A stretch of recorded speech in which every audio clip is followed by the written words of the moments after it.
नमस्कार दोस्तों, ज्ञान परीक्षा के इस चैनल में अक्षय आप लोगों का स्वागत करता हूं। आज जो ये क्वेश्चन देख रहे हैं एचसीएफ से रिलेटेड है और इससे पहले सेशन में जो है आपको एलसीएम पढ़ाया गया था और ये सभी क्वेश्चन जो है काफ़ी महत्वपूर्ण है। इसमें टोटल 50+ क्वेश्चन जो है आपके लिए लाया गया है। इसमें कितने क्वेश्चन हैं? 50+ क्वेश्चन हैं और सभी का सभी जो आपको आरआरबी एनटीपीसी का पूछा हुआ है। और बार बार हम बताते हैं कि अगर पीवाईक्यू बनाते हैं तो आप अनुभवी बनते हैं और जब आपके पास अनुभव आता है तो अनुभव आपकी जो है सफलता की सीढ़ी को क्या करता है निर्धारित करता है। आप जितना ज़्यादा अनुभवी रहेंगे, जितना ज़्यादा पारखी रहेंगे, उतना ज़्यादा आपका सफलता जो है सुनिश्चित होती है। तो चलिए दोस्तों, आज इस वीडियो में हम लोग जो है एचसीएफ से रिलेटेड महत्वपूर्ण क्वेश्चंस को पढ़ेंगे और साथ ही बहुत सारे कॉन्सेप्ट जो है ट्रिकी बेस्ड हम लोग सीखेंगे।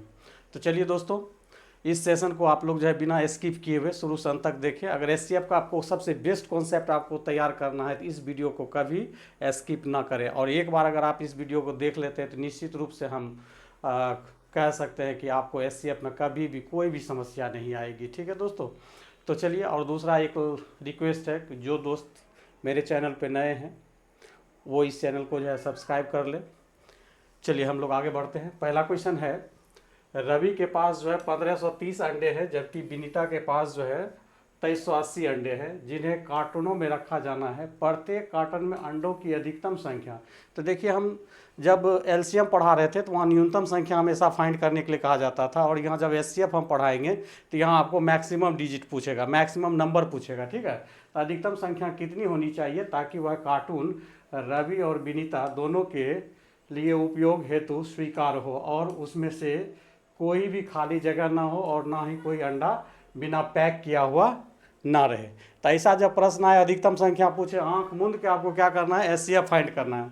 क्या फाइंड करना है? एचसीएफ फाइंड करना है। तो देखिए हम लोग इसको कैसे बनाएंगे। तो आप क्या कीजिए, 1530 का हम जनरली जो है फैक्टराइजेशन मेथड पे एचसीएफ बताएंगे। किस पे बताएंगे? फैक्टराइजेशन पे। तो इसको 2 टाइम से लगाते हैं तो ये हो जाएगा 7 और ये 6 हो जाएगा, ये 5 हो जाएगा। फिर आप देखिए, हालांकि सीक्वेंस में कहता है 2 के बाद 3 लगाइए, 3 के बाद मतलब आभास संख्या 5 से लगाइए, फिर 7 से लगाइए। इस तरह से लगाना होता है आभास संख्या से। हम लोग जो है कंपटीशन मोड में पढ़ते हैं तो इसलिए थोड़ा सा जब भी करेंगे तो कोई दिक्कत नहीं। हम यहाँ 5 से लगा रहे हैं। 5 से लगाइएगा, 5 का ही 5 हो जाएगा, बचेगा 2 तो बन जाएगा ये 26, बचे 25, 5 या 15। फिर आप क्या करें, इसे जो है 3 से लगा लें, 3 बचे 15, 3 इकाई 3। फिर इसको जो है आप 3 से लगाइएगा तो ये 17×51 होगा। इसका जैसे फैक्टराइजेशन कर लिए उसी तरह से आप क्या कर लीजिए, 2380 का फैक्टराइजेशन कर लीजिए। तो 2380 का हम लोग फैक्टराइजेशन करते हैं। 2380 का फैक्टराइजेशन करेंगे तो 2 से लगाएंगे, 2 इकाई 2, 2 इकाई 2, 2 9 18 0। ठीक है, 2 इकाई 2, 2 इकाई 2, 2 9 18 0। ठीक है, 2 से लगाओगे फिर 5, 2 9 18, 2 5 10। फिर 5 से हम लोग लगाएंगे, 5 से 5 1 9। फिर यहाँ पे हम लोग क्या करेंगे, 7 से लगाएंगे, 7 इकाई 7, बचेगा 4, 7 7 49। तो देखिए एचसीएफ का नियम क्या होता है। एचसीएफ का नियम होता है कि जो कॉमन फैक्टर है वही आपका एचसीएफ कहलाता है। तो कॉमन फैक्टर यहाँ मेरा क्या क्या है वो देख लेते हैं। तो देखिए यहाँ पे 2 मैच कर रहा है, यहाँ भी 2 मैच कर रहा है तो 2 ले लेना है। फिर आपका 5 मैच कर रहा है, फिर 5 मैच कर रहा है, 5 ले लेंगे। उसके बाद यहाँ 17 मैच कर रहा है, यहाँ 17 कर रहा है, 17 ले लेंगे। उसके बाद आप देख सकते हैं कोई भी फैक्टर मेरा मैच नहीं कर रहा है तो इसलिए हम मेरा यहाँ जो आंसर हो जाएगा आपका 17 × 10 कीजिएगा तो आपका बराबर कितना हो जाएगा, 170 हो जाएगा। कितना हो जाएगा? 70। देखिए आगे के प्रश्न में इस तरह का बहुत सारा डाटा आएगा जिसको हम लोग जो है इसी तरह से सॉल्व करेंगे। तो पहला कॉन्सेप्ट को सीख लीजिए। और जनरली इसको 2 मेथड से बनाया जाता है, एक भाग विधि से बनाया जाता है और दूसरा जो है फैक्टराइजेशन से।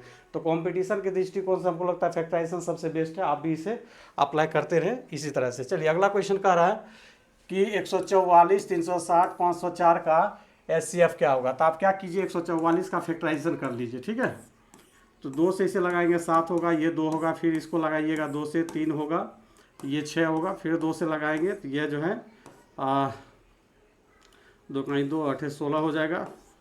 फिर 2 से लगाएंगे 9 होगा। फिर ये जो है मेरा 3 × 3 3 होगा। बस इतना ही रहेगा। उसके बाद हम फिर क्या करेंगे, 360 का निकालेंगे। 360 का जब निकालेंगे तो देखिए 2 से 2 इकाई 2, 2 8 16 0 हो जाएगा। फिर 2 से लगाएंगे तो ये 90 हो जाएगा। फिर ये 2 से लगाएंगे तो 45 होगा। फिर आप इसको क्या करते हैं, 5 से लगा लेते हैं, 5 9 45 हो जाएगा। और इसको फिर 3 × 3 भी आप कर सकते हैं। उसके बाद हम लोग क्या करेंगे, 504 का निकाल लेंगे। किसका निकाल लेंगे? 4 का, 504 का जब निकालिएगा फैक्टराइजेशन से तो 2 से 2 दूना 4, 2 पचे 10, 2 दूनी 4 फिर हो जाएगा, फिर 2 से लगाएंगे 2 इकाई, 2 दूना 4, 2 छक 12 होगा, फिर 2 से लगाएंगे 6 होगा, 3 होगा, फिर इसे 3 से लगाएंगे तो ये आपका 21 हो जाएगा, और फिर 3 से लगाएंगे तो इसे 7।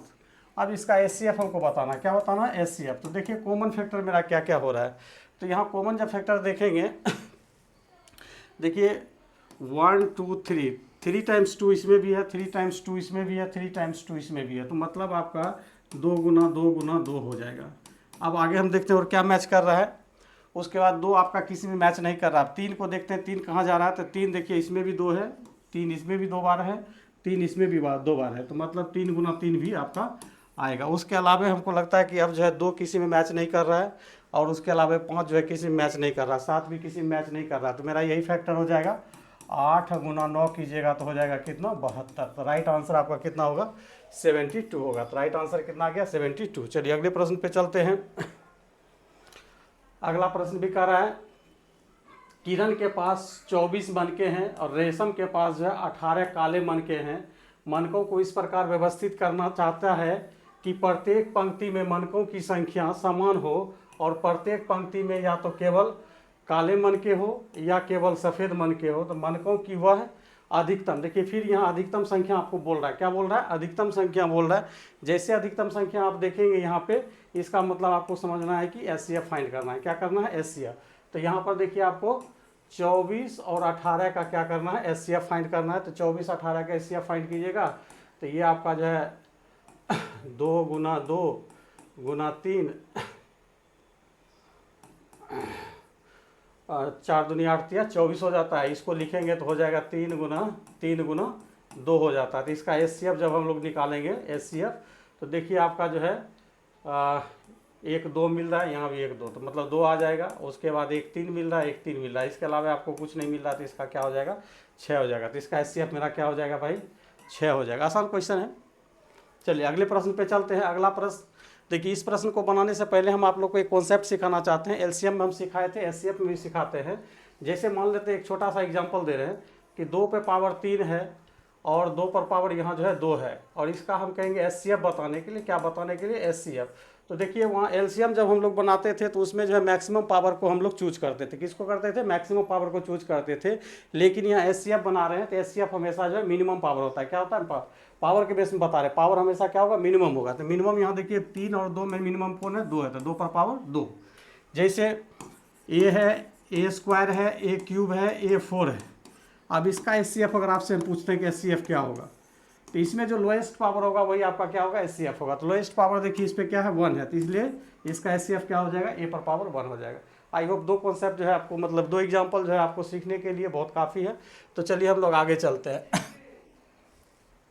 करा X में जो है 2 पर पावर 3, 3 पर पावर 2, 5, 7 पर पावर 3 है। Y में जो है 2 पर पावर 2, 3 पर पावर 3, 5 पर पावर 2, 7 पर पावर 2 है। और Z में 2 पर पावर 4, 3, 5 पर पावर 3 और 7 है। तो इसका SCF बताना। तो SCF देखिए हम लोग कैसे निकालेंगे, तो 2 पे पावर यहाँ देखिए 3 है, यहाँ 2 पे पावर 2 है, और यहाँ 2 पर पावर 4 है। तो मतलब 3 2 4 में सबसे लिस्ट पावर कौन हो गया, 2 हो गया। तो कहने का मतलब इसका SCF जो लेंगे 2 पर पावर 2 लेंगे, क्लियर। उसके बाद 3 में देखेंगे, 3 पे पावर 2 है, 3 पे पावर 3 है, और यहाँ 3 पे पावर क्या है, 1 है। तो इसका जो LCM SCF होगा क्या होगा, 3 पे पावर 1 हो जाएगा, क्लियर। अगला हम लोग देखेंगे 5 पे देखिए यहाँ 1 पावर है, यहाँ 2 पावर है, और यहाँ पर जो है 3 पावर है। तो 5 पे पावर हमको कितना आ जाएगा, 1 आ जाएगा इसका SCF। अब 7 को देखते हैं, 7 पे पावर यहाँ 3 है, यहाँ 2 है, और यहाँ 1 है। तो 7 पावर क्या हो जाएगा, 1 हो जाएगा। तो अब देखिए इसी को मल्टीप्लाई करके लिखा है, तो आप लोग मल्टीप्लाई करके देख लीजिए कितना होता है। तो ये 4 बन जाएगा, ये 3 बन जाएगा, ये 5 है, और ये 7 है। तो 5 और 4 को गुना कर लीजिए तो 20 बन जाएगा, और ये 7 या 21 होगा। तो 21 गुना 20 कीजिएगा, 420, 2 इकाई 2, 2 दूनी 4, 420 होता है। 420 देखिए ऑप्शन नंबर कहाँ नजर आ रहा है, C पे आ रहा है, ठीक है। चलिए अगले प्रश्न पे चलते हैं। अगला प्रश्न कर रहा है कि 2 अलग अलग संख्याओं का महत्तम समवर्तक हमेशा 1 होता है जब, तो देखिए 2 अभाज्य संख्या का महत्तम समवर्तक हमेशा क्या होता है, 1 होता है। 2 अभाज्य संख्या का महत्तम समवर्तक जो होता है हमेशा 1 होता है। और सह अभाज्य संख्या का भी जो है, मेरा नोट कर लीजिएगा, एक अभाज्य संख्या का जो है SCF हमेशा 1 होता है, एक सह अभाज्य संख्या का। का HCF भी क्या होता है, 1 होता है। तो कह रहा है यहाँ पर 1 होने के लिए, तो इसमें ऑप्शन नंबर 1 मेरा क्या है, सही है। जब जो दोनों संख्या मेरा क्या अभाज्य हो, मतलब जैसे 2 3 का HCF पूछेंगे 1 होगा, 3 5 का HCF पूछेंगे 1 होगा, 5 7 का HCF पूछेंगे 1 होगा।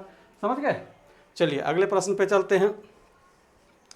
करा कि P बराबर जो है A Guna M Guna R है, Q बराबर B गुना M गुना 2 गुना R है, जहाँ A B M R जो है विषम अभाज्य संख्याएं हैं, तो P और Q का HCF क्या होगा। तो देखिए P Q का HCF जो निकालना है, तो जो मैच कर रहा है वही हो जाएगा। तो देखिए इसमें A है, इसमें A नहीं है, तो A नहीं होगा। M है यहाँ भी, M यहाँ, तो M भी आ जाएगा, गुना R यहाँ है, R यहाँ है, तो R भी कॉमन है तो R आ जाएगा। तो इसका HCF जो होगा क्या होगा, MR होगा। ठीक है, क्या होगा, MR। तो देखिए MR आपका ऑप्शन नंबर क्या हो गया, C हो गया। चलिए अगले प्रश्न पे चलते हैं। करा कि n और n+1 का महत्तम समवर्तक क्या होगा, जहां n एक नेचुरल नंबर है, एक प्राकृतिक संख्या। तो n इंटू n+1, n का मान अगर 1 रखेंगे तो n+1 का मान कितना होगा, 2। n का मान अगर 2 रखेंगे तो n+1 का मान कितना होगा, 3। n का मान अगर 3 रखते हैं तो n+1 का मान कितना होता है, 4। अगर n बराबर 4 रखते हैं तो n+1 का मान कितना होता है, 5। अब प्रत्येक ये दोनों का HCF निकालिएगा, 1 आएगा, ये दोनों का HCF निकालिएगा 1 आएगा, ये दोनों का HCF निकालिएगा 1 आएगा, 4 और 5 का भी HCF निकालिएगा 1। मतलब 2 कंसेक्यूटिव नंबर का हमेशा HCF क्या होता है, 1 होता है। चाहे कहीं से भी पकड़ लीजिए। जैसे मान लेते हैं 100 और 101 का आपको कहेंगे HCF क्या होगा, तो इसका भी क्या होगा, 1 होगा। मान लेते हैं 999 है और 998 कहेंगे, इसका HCF क्या होगा, तो इसका भी क्या होगा, 1 होगा। मतलब 2 कंसेक्यूटिव नंबर का HCF हमेशा क्या होता है, 1 होता है। तो देखिए इसका राइट आंसर आपका क्या हो जाएगा, डी नंबर हो जाएगा। क्लियर। चलिए अगले प्रश्न पे चलते हैं।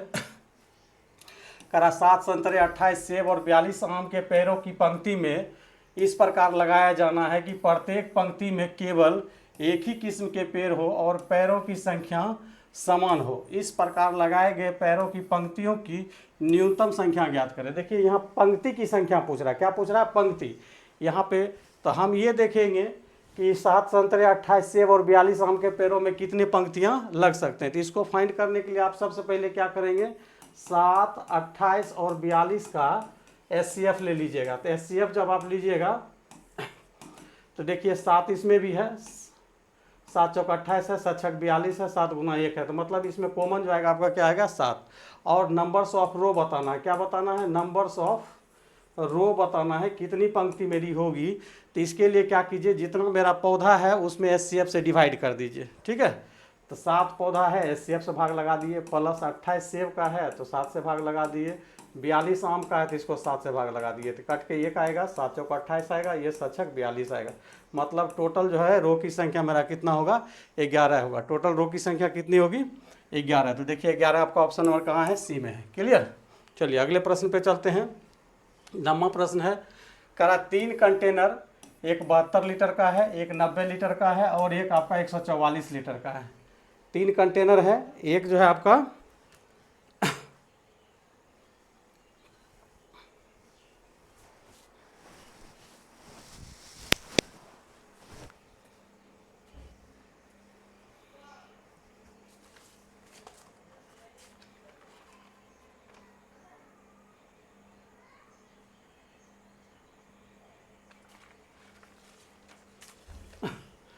3 कंटेनर है, एक 72 लीटर का है, 72 इसको आप लिख सकते हैं 18 गुना 4 लिख सकते हैं। 90 लीटर का है तो इसको 18 गुना 5 लिख सकते हैं। और 144 है तो इसे 18 गुना क्या लिख सकते हैं, 8 लिख सकते हैं। तो तीनों में देखिए आपका जो कॉमन होगा वही मेरा HCF होगा। तो इसमें देखिए कॉमन आपका यहाँ भी 18, यहाँ भी 18, यहाँ भी 18 है, तो इसका HCF कितना हो जाएगा, 18 लीटर। मतलब उस बड़े से बड़े वहाँ पर कौन सा धारिता ज्ञात कीजिए जो सभी कंटेनरों में मौजूद मात्राओं को पूर्णतया बिना कुछ शेष रहे माफ कर सकता है। तो मतलब मैक्सिमम डिजिट बताना है तो 18 लीटर है जो HCF इसका रिप्रेजेंट कर रहा है। क्लियर। चलिए अगले प्रश्न में चलते हैं। अगला में कह रहा है कि एक लड़के को एल्युमिनियम की 3 छड़ें दी गई है, एक 44 सेंटीमीटर, एक 22 सेंटीमीटर, एक 55 सेंटीमीटर। उसमें से उन छड़ों को समान लंबाई की छड़ों में इस प्रकार काटना है कि जिससे एल्युमिनियम का कुछ भी भाग शेष ना बचे। और इस प्रकार बनी छड़ की अधिकतम लंबाई सेंटीमीटर में क्या होगी। अधिकतम लंबाई फिर पूछ रहा है, यहाँ देखिए क्या पूछ रहा है, अधिकतम लंबाई पूछ रहा है। तो अधिकतम लंबाई का मतलब हो गया आपको क्या फाइंड करना है, HCF फाइंड करना है। तो देखिए हम लोग 44 को लिख सकते हैं कितना, 11 गुना 4 लिख सकते हैं। 22 को कितना लिख सकते हैं, 11 गुना 2 लिख सकते हैं। और 55 को लिख सकते हैं 11 गुना 5 लिख सकते हैं। सब में कॉमन मेरा क्या आ रहा है, देखिए 11 आ रहा है, तो 11 ही मेरा क्या होगा, आंसर होगा। तो 11 सेंटीमीटर आपका यहाँ पर क्या हो जाएगा, राइट आंसर हो जाएगा। क्लियर। चलिए अगले प्रश्न पे चलते हैं। करा कि एक दैनिक मजदूर 58-50 रुपया में कुछ निश्चित दिनों के लिए मजदूरी पर रखा जाता है। मतलब एक फिक्स डे के लिए 30 दिन में काम करना है तो उसको 5850 रुपया हम लोग उसको क्या करेंगे, वेजेस देंगे, ठीक है। लेकिन कुछ दिन अनुपस्थित रहने के कारण केवल उसे 5200 रुपया भुगतान किया गया, तो उसकी अधिकतम संभव दैनिक मजदूरी कितनी है वो बताने के लिए कह रहा। अधिकतम संभव दैनिक मजदूरी कितनी है वो बताना है। तो आपको इसमें कुछ करना नहीं है। 5850 और 5200 का आपको क्या करना, फैक्टराइजेशन मेथड से एचसीएफ निकाल लेना है। और एचसीएफ जब इसका निकालिएगा तो आपका कितना आएगा, 650 रुपया आएगा। तो इसका देखिए राइट आंसर आपका क्या हो जाएगा, बी नंबर हो जाएगा। क्या हो जाएगा, बी नंबर हो जाएगा, ठीक है।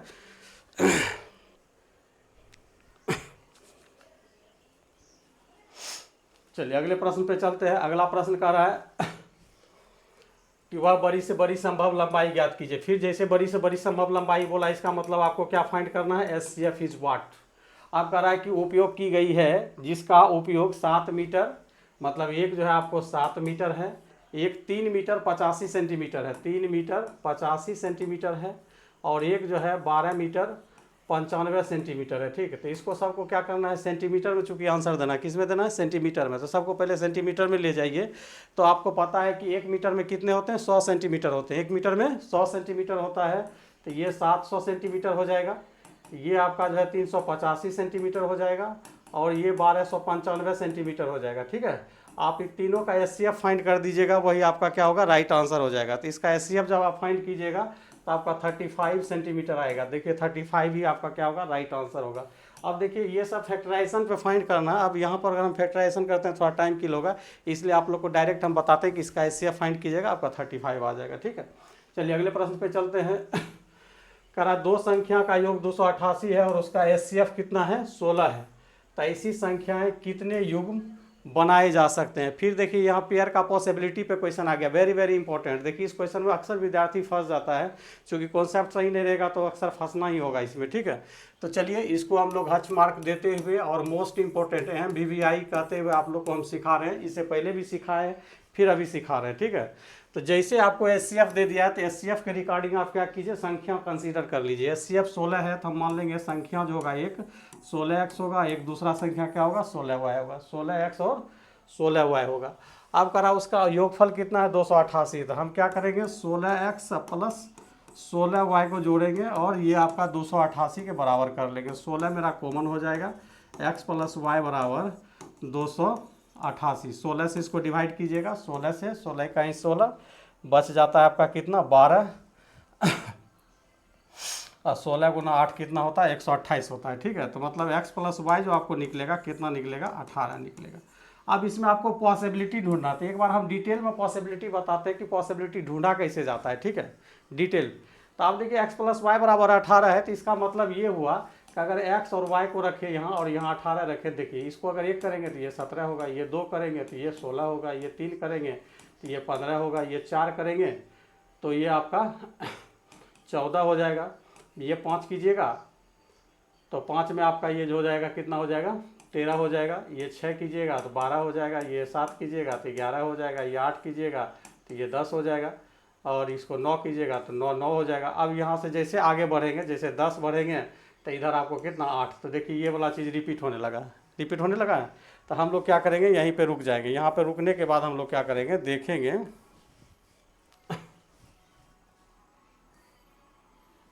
अब यहाँ पे रुक गए। अब वैसे पेयर को पकड़ना है जिसका एचसीएफ मेरा कितना होता है, 1 होता है। वैसे पेयर को पकड़ना है जिसका एचसीएफ मेरा कितना होता है, 1 होता है। तो अब देखिए वैसा पेयर कहाँ कहाँ है। आपका 1 17 एक पेयर दे रहा है, एक आपका जो है 2 16 भी नहीं होगा, 3 15 भी नहीं होगा, 4 14 भी नहीं होगा, 5 और 13 एक आपका पेयर बन रहा है, एक आपका 7 11 बन रहा है। अब उसके अलावा पेयर नहीं हो रहा है। देखिए यही आपका 3 पेयर है जिसका एचसीएफ कितना हो रहा है, 1 हो रहा है। तो कह रहा है यहाँ पे क्या कि ऐसी संख्याओं के कितने युग्म बनाए जा सकते हैं। तो यहाँ पर देखिए 1 2 और 3, तो मतलब मैक्सिमम हम ऐसा कितना पेयर ढूंढ सकते हैं, 3 पेयर ढूंढ सकते हैं। तो परीक्षा हॉल में आप देखिएगा वैसे पेयर को आप दिमाग से हटाते जाइएगा जिसका HCF 1 ना हो, ठीक है। चलिए आगे हम लोग चलते हैं।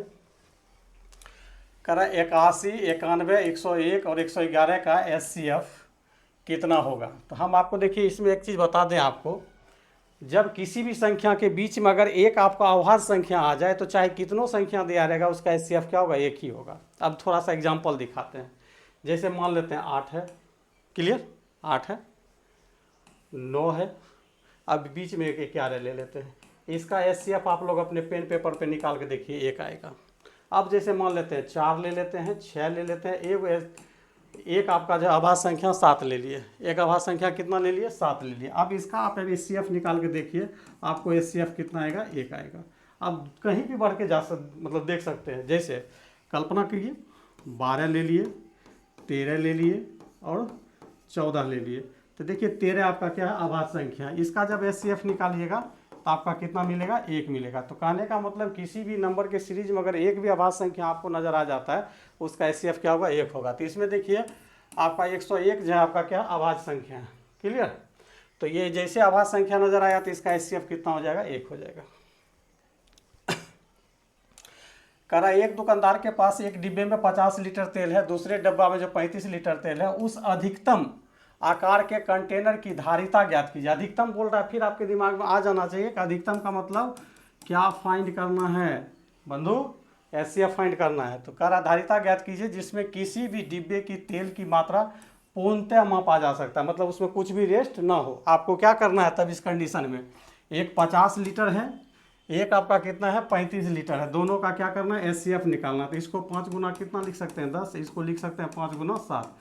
अब दोनों में देखिए आपका कॉमन क्या आ रहा है, तो कॉमन क्या आ रहा है, 5 आ रहा है। तो इसका राइट आंसर आपका क्या हो जाएगा, 5, मतलब 5 लीटर का कंटेनर चाहिए। तो राइट आंसर आपका हो गया 5।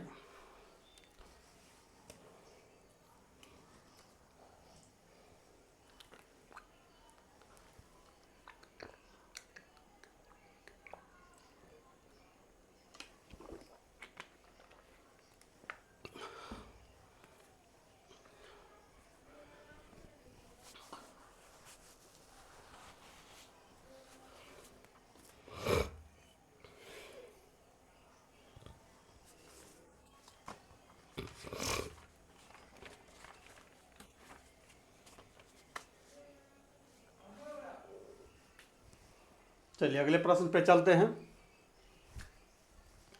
करा यदि 51 और 85 का HCF 51 m - 85 के रूप में निरूपित किया जाता है तो m का मान कितना होगा।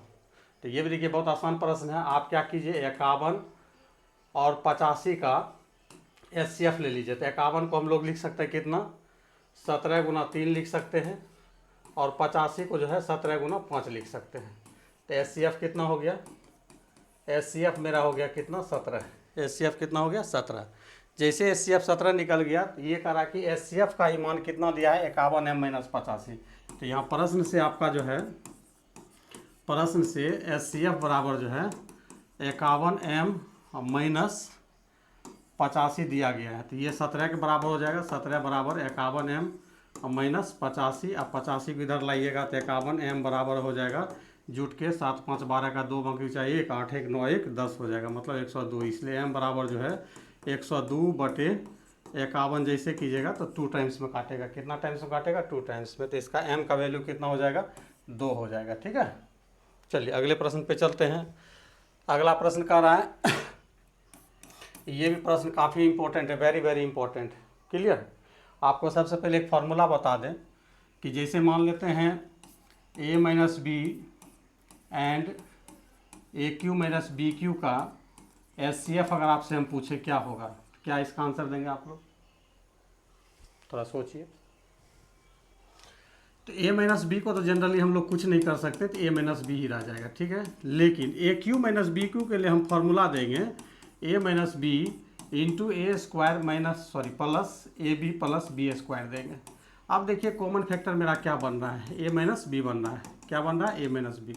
तो मतलब यहाँ भी ऑड पावर, यहाँ भी ऑड पावर, मतलब दोनों में ऑड पावर है, तो उसका हमेशा कॉमन फैक्टर जो बनता है क्या बनता है, a - b बनता है। क्या बनता है, a - b, चाहे ऑड कुछ भी हो, ठीक है, चाहे ऑड कुछ भी हो, जैसे 5 भी हो सकता है, 7 भी हो सकता है, 11 भी हो सकता है, 101 हो जाए 103 हो जाए, कुछ भी हो, उसका जो है आपका कॉमन फैक्टर क्या बनेगा, a-b बनेगा। तो अब देखिए इसी आधार पे हम लोग जो है इसको सॉल्व करेंगे।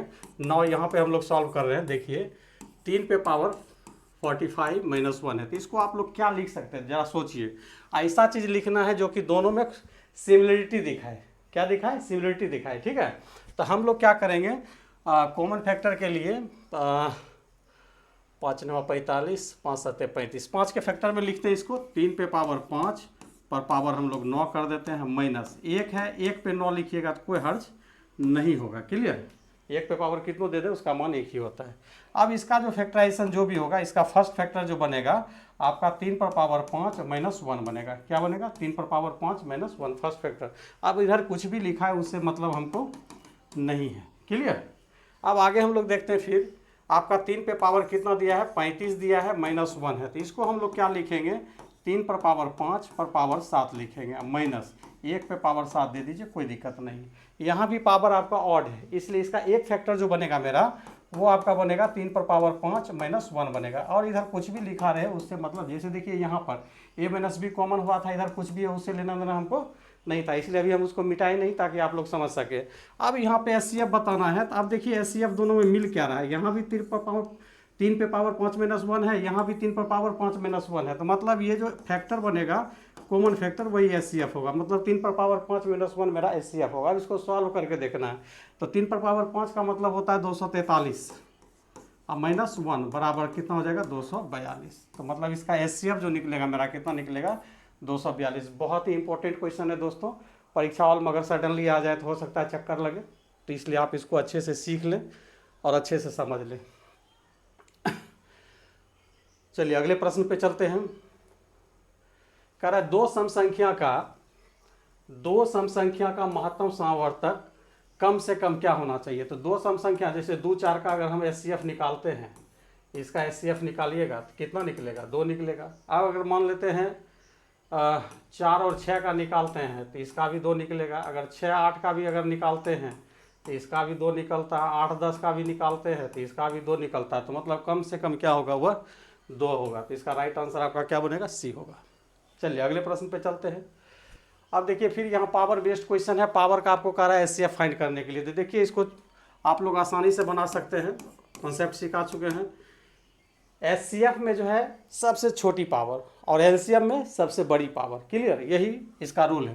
तो यहाँ एचसीएफ फाइंड करना है, तो देखिए यहाँ 2 पर पावर 4 है, यहाँ 2 पर पावर 2 है, तो एचसीएफ क्या होगा, 2 पर पावर 2 हो जाएगा। यहाँ 3 पे पावर 4 है, यहाँ 3 पे पावर 6 है, तो 3 पे पावर 4 हो जाएगा। और यहाँ 5 पे पावर 3 है, यहाँ 5 पे पावर 5 है, तो 5 पे पावर 3 हो जाएगा। अब यहाँ 7 है, लेकिन यहाँ 7 है नहीं, तो 7 का हमारा कहानी है क्या होगा, खत्म हो गया है। कहानी क्या हो गया है, खत्म हो गया। तो अब हम देखिए एचसीएफ मैच करते हैं, कहाँ मिल रहा है। 2 पे पावर 2, 3 पे पावर 4, 5 पे पावर 3, तो आपका ऑप्शन नंबर 1 मिल रहा है। तो ऑप्शन नंबर 1 आपका सही होगा। क्लियर,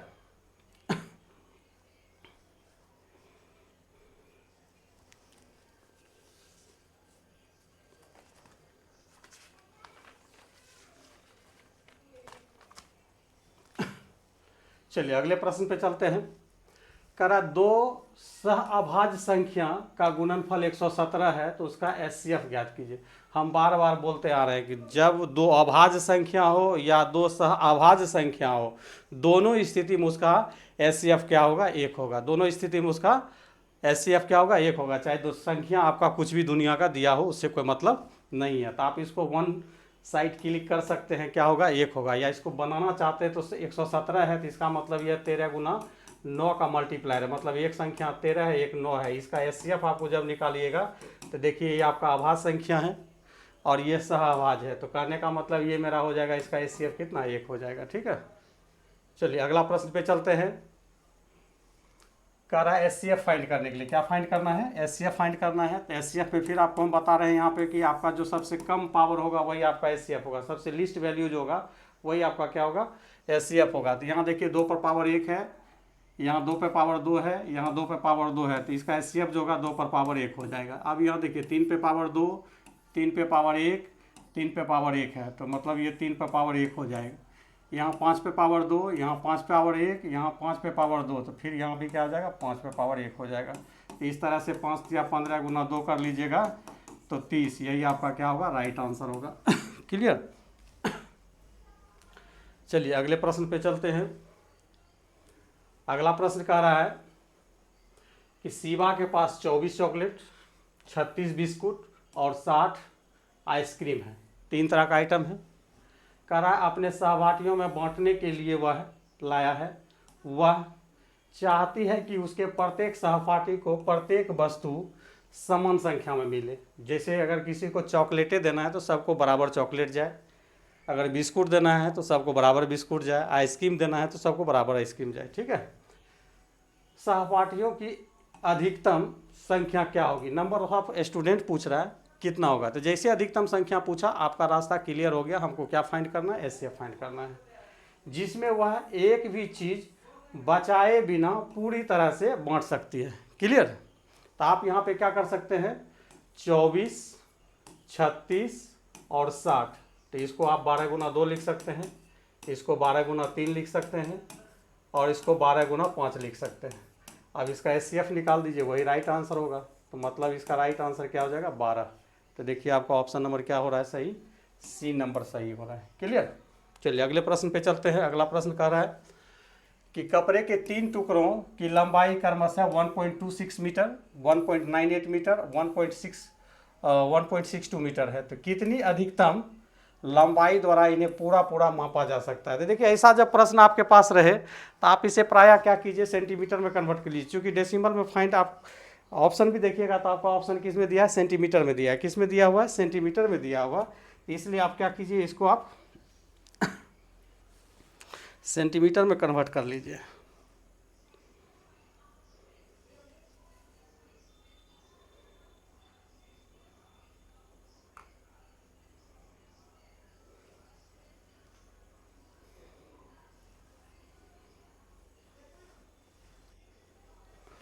तो 1.98 मीटर है, तो इसको आप सेंटीमीटर में ले जाइएगा तो अभी तुरंत हम बताएं कि 1 मीटर बराबर 100 सेंटीमीटर होता है। तो ये बन जाएगा 198 सेंटीमीटर हो जाएगा। 198 क्या होगा? सेंटीमीटर हो जाएगा।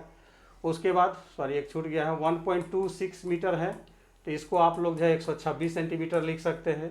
उसके बाद आपका 1.62 मीटर है और इसको लिख सकते हैं 162 सेंटीमीटर। तो इसको जब गुणनखंड मेथड से बनाइएगा तो इसका एचसीएफ जब निकालिएगा तो आपका 18 सेंटीमीटर आएगा। आप लोग सॉल्व कर लीजिएगा। ठीक है। तो इसका राइट आंसर आपका क्या होगा? 18 हो जाएगा। क्या बन जाएगा इसका? 18। क्लियर। चलिए अगला प्रश्न पे चलते हैं। कह रहा है कि 50 पेन, 80 पेंसिल और 65 पैमाने समान रूप से कुछ छात्रों के बीच वितरित किए गए हैं और पाया गया कि प्रत्येक आइटम में से 5 वितरित नहीं हो सका। मतलब 5 पेन नहीं वितरित हो सका है, 5 पेंसिल भी नहीं हुआ और 5 पैमाने भी नहीं हुआ। क्लियर। तो ऐसे प्रश्न के लिए देखिए ये भी जो है एक एचसीएफ का एक अलग सेक्शन है, अलग तरीका है इसको बनाने के लिए। तो जो रेस्ट पार्ट रहता है, जो शेष होता है, वो हमेशा दी गई संख्या में से क्या कर लीजिए? उसको घटा के निकाल लीजिए। तो 50 पेन था, इसमें से 5 पेन नहीं वितरित हुआ तो मतलब मेरे पास फाइनली कितना वितरित हुआ? 45। 80 पेन था, इसमें से 5 इसमें से भी नहीं हुआ है तो ये कितना हो जाएगा? 75। और ये 65 पेन था, 65 में से 5 वितरित नहीं हुआ तो कितना हो गया? 60। तो इसको हम लोग लिख सकते हैं 15 गुना 3 45, इसको लिख सकते हैं 15 गुना 5 75 और इसे लिख सकते हैं 15 गुना 4 15 चौक 60। अब इसमें कॉमन चीज़ देखिएगा तो आपको कितना मिल रहा है? 15 मिल रहा है। तो मतलब अधिकतम छात्रों की संख्या मेरे पास कितना है? 15 है। तो राइट आंसर आपका हो जाएगा सी नंबर होगा। क्या होगा? सी। चलिए अगले प्रश्न पे चलते हैं हम लोग। करा आपके पास 20 बड़ी तथा 16 छोटी डायरियां हैं तथा दोनों प्रकार की डायरियों से आप उपहार पैकेट बनाना चाहते हैं। बिना किसी डायरी को छोड़े आप कितने अधिकतम उपहार बना सकते हैं? अधिकतम उपहार कितना बना सकते हैं? तो इसको आप करने का मतलब है कि 20 और 16 का आपका क्या निकालना है? एचसीएफ। तो 20 को लिख सकते हैं 4 गुना 5 और 16 को लिख सकते हैं 4 गुना 4। तो इसका एचसीएफ आपका कितना हो जाएगा? 4 हो जाएगा। तो अधिकतम कितना उपहार हम बना सकते हैं? 4 बना सकते हैं। क्लियर। चलिए अगले प्रश्न पे चलते हैं। अगला कह रहा है कि वह बड़ी से बड़ी संख्या क्या है जिसके द्वारा 1657 और 2037 को विभाजित करने पर प्रत्येक मतलब शेष क्रमशः 1657 के लिए 6 बचता है और 2037 के लिए कितना बचता है? 5 बचता है। अभी तुरंत हम जस्ट एक पेन पेंसिल वाले प्रश्न में जस्ट पहले हम बताए हैं आपको। इसमें कि जो शेष बचता है उसको हम लोग क्या करते हैं, घटा लेते हैं। जो शेष बचता है उसको क्या करते हैं, घटा लेते हैं। तो वही काम आपको यहाँ भी करना है। आपको क्या करना है, 1657 में से इसके लिए शेष बच रहा है 6, 6 घटा लीजिएगा तो 1600 कितना हो जाएगा, 51। और इसमें जो है 2037 है, 2037 में से 5 घटा लीजिएगा तो 2032 हो जाएगा। और इसको फैक्टराइजेशन मेथड से जब एचसीएफ आप इसका फाइंड कीजिएगा, इसका फैक्टराइजेशन मेथड से एचसीएफ जब आप फाइंड कीजिएगा तो आपका जो है 127 आएगा। कितना आएगा, 127 आएगा। तो देखिए 127 ही आपका क्या होगा, राइट आंसर होगा। 127 आपका क्या होगा, राइट आंसर होगा। ये सी नंबर सही होगा। क्लियर। अब देखिए आप लोग जो है प्रैक्टिस में रहेंगे, आप लोग इसको फैक्टराइजेशन मेथड से सॉल्व कीजिएगा, आपको मैच करेगा। ठीक, चलिए अगले प्रश्न पे चलते हैं। अगला प्रश्न कह रहा है कि वह सबसे बड़ी से बड़ी संख्या कौन सी है जिसे 63, 77 और 98 को विभाजित किया जाने पर 3, 5 और 2 शेष। देखिए फिर यह उसी तरह का क्वेश्चन आ गया। तो 63 में 3 शेष बच रहा है तो 60 हो जाएगा। 77 में जो है 5 शेष बच रहा है तो ये 72 हो जाएगा। और 98 में से जो है 2 शेष बच रहा है तो ये 96 हो जाएगा।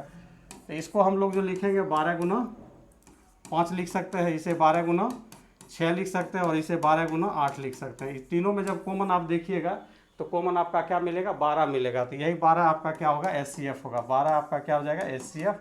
और इसका राइट आंसर आपका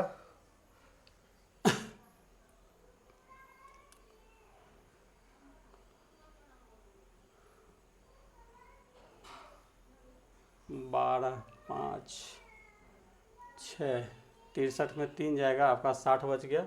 77 में है 5 जाएगा तो 72 बच गया। 12 6 72, 12 8 96। इसका ऑप्शन कुछ गड़बड़ दिया हुआ है, आप इसको देख लीजिएगा। इसका राइट आंसर जो है आपका कितना बनेगा, 12 बनेगा। ठीक है। अगला प्रश्न है, वह बड़ी से बड़ी संख्या ज्ञात कीजिए जिससे 270, 675 और 1215 को विभाजित किया जाए तो प्रत्येक दशा में क्या बचेगा, समान शेष बचेगा। देखिए अब की बार क्या हुआ कि शेष नहीं बता रहा है, मगर ये बोल रहा है कि जो शेष आएगा सब में कॉमन आएगा। जैसे मान लेते हैं एक ही शेष आएगा तो वो सब में क्या होगा, कॉमन होगा। अगर 2 ही आएगा तो सब में क्या होगा, कॉमन होगा। क्लियर। तो आपको यहाँ पे कह रहा है कि प्रत्येक दशा में क्या होगा, समान शेष बचेगा। क्या बचेगा, समान शेष बच रहा है। ठीक है।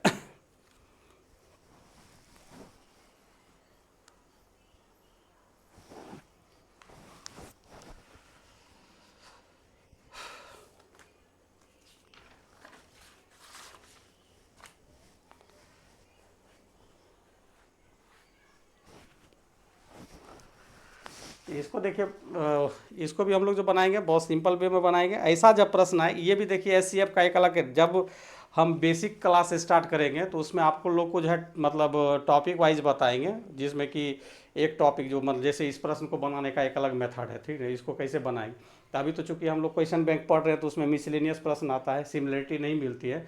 मगर जब हम बेसिक क्लास से स्टार्ट करेंगे तो उसमें आपको जो है सिमिलरिटी मिलेगी। और एक टाइप का जैसे ये प्रश्न आया तो इससे रिलेटेड आपको 2-4 प्रश्न आपको बताएंगे, जिससे आपको कॉन्सेप्ट जो एकदम सीधे समझ में आ जाए। ठीक है। तो देखिए जब ऐसा प्रश्न रहेगा तो इसको सबसे पहले जो है असेंडिंग या डिसेंडिंग ऑर्डर में लिखते हैं, असेंडिंग या डिसेंडिंग ऑर्डर में लिखते हैं। क्लियर। तो यहाँ पर देखिए ऑलरेडी मेरा जो है ये आपका असेंडिंग ऑर्डर में लिखा है, 270, 675, 1215 लिखा हुआ है। तो आप क्या कीजिए, इसको 270 लिखा हुआ है, 675 भी लिखा हुआ है और 1215 भी लिखा हुआ। अब देखिए मेरा एरो मार्क कहाँ जाता है, ये दोनों के बीच सब्ट्रैक्शन होगा, ये दोनों के बीच सब्ट्रैक्शन होगा और ये इसके बीच होगा। अब घटा करके आपको क्या कर लेना है, लिख लेना है। घटाने के बाद क्या करना है, लिख लेना है। तो लिखिएगा। तो आपका देखिए पहला जो सीक्वेंस बनेगा 675 माइनस 270 होगा, घटा लीजिएगा। फिर 1215 माइनस 675 होगा, उसको भी घटा के लिख लेना है। और उसके बाद 1215 में से ही 270 घटेगा तो इसको भी घटा के लिख लेना है। तो घटाने के बाद जैसे देखिए यहाँ पे 5 आएगा, 0 आएगा, यहाँ 4, 405 आएगा। यहाँ पे जो है 0, 11 में 7 जाएगा आपका 4 और 11, 11 में से 6 जाएगा आपका 5, 540 आएगा। यहाँ आपका 5 हो जाएगा, 11 में 7 जाएगा 4 होगा और वहाँ पर आपका फिर 11, 11 में से 2 जाएगा तो 9 हो जाएगा, 945 हो रहा है। ठीक है। तो अब क्या करना है, 405, 540 और 945 का आपको क्या करना है, एलसीएम ले लेना है। तो एलसीएम जब आप लीजिएगा तो इसका एलसीएम जो है आपका 135 आएगा। कितना आएगा, सॉरी एचसीएफ जो है 135 आएगा। तो इसका राइट आंसर आपका क्या बन जाएगा, 135। क्या बनेगा, 135 बनेगा। चलिए अगले प्रश्न पे चलते हैं हम लोग। अब देखिए ये नया टाइप का प्रश्न आ गया। इसमें हम सबसे पहले आपको कॉन्सेप्ट सिखा दें कि A/B P/Q R/S, मान लेते हैं ये मेरा क्या है, भिन्न है। अब अगर इसका दो स्टेप सिखा रहे हैं, अगर इसका हमको एलसीएम फाइंड करना है, क्या फाइंड करना है, एलसीएम फाइंड करना है, तो अंश का क्या करते हैं हम लोग, अंश का एलसीएम निकालते हैं। तो अंश का एलसीएम मतलब APR का निकालते हैं। किसका निकालते हैं, APR का। और हर का क्या करते हैं, SCF निकालते हैं। हर का SCF मतलब BQS का जो है क्या निकलेगा, SCF निकलेगा, ठीक है। लेकिन दूसरा प्रश्न इसी यही क्वेश्चन में अगर मान लेते हैं आपसे SCF पूछेंगे, तो SCF जैसे पूछेंगे तो अब क्या होगा, अंश का हमको क्या निकालना होगा, अंश का SCF निकालना होगा। अंश का SCF निकालना होगा मतलब APR का हमको क्या निकालना होगा, SCF। अब बाय हर का क्या करना होगा, हर का आपको एलसीएम निकालना होगा। तो हर मतलब हो गया BQS हो गया, इसका SCF निकाल मतलब सॉरी एलसीएम निकाल। तो इसका सीधा फंडा है, अगर एलसीएम पूछेगा तो अंश का एलसीएम, अगर SCF पूछा तो अंश का SCF। बाकी नीचे आप समझदार हैं, समझ जाइएगा, जब ऊपर का एलसीएम होगा तो नीचे का SCF, अगर ऊपर का SCF होगा तो नीचे का एलसीएम, सिंपल, क्लियर।